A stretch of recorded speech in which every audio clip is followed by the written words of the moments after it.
Idaho's campaign finance portal shows about 250 active political action committees registered this election cycle.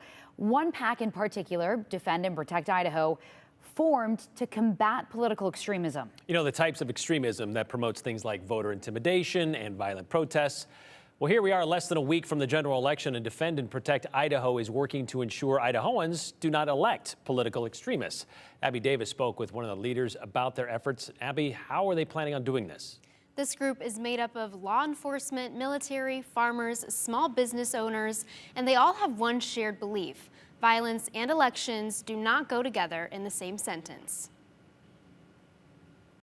Respect, something former Ada County Sheriff Gary Rainey says today's political climate lacks. Let's go back to respecting each other. Last winter, Rainey started the Defend and Protect Idaho Coalition, a group speaking out against political extremism. So we formed the Political Action Committee, Defend and Protect Idaho, to really give a voice to the vast majority of people out there who do not condone this behavior, the lawlessness, the threatening behaviors, the discourtesy to our elected officials, to our healthcare workers.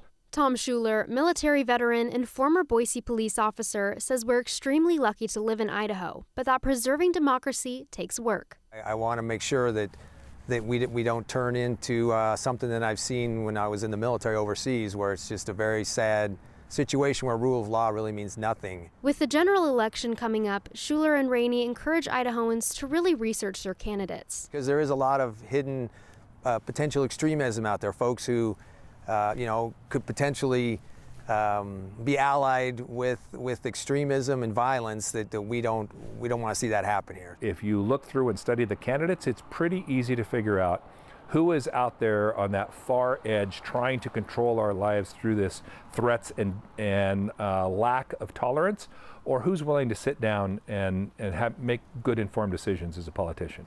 Because at the end of the day, they say simple respect goes a long way. We vote with the ballot box, not with weapons. And that's how our system of government was built, was that debate, that discourse that happens respectfully in our legislatures and in our communities. Support those people, respect others, be tolerant, and be willing to listen. Rainey told me this isn't about which party people support, it's about supporting politicians who represent diverse views, and that Idahoans should really use their voice to speak out against political extremism, even after the election on Tuesday. You know, this pushback to extremism and the intolerance and stuff has really kind of stepped up over the last couple of years, I would say. Absolutely. A lot of PACs forming for this very reason. All right, Abby, thank you.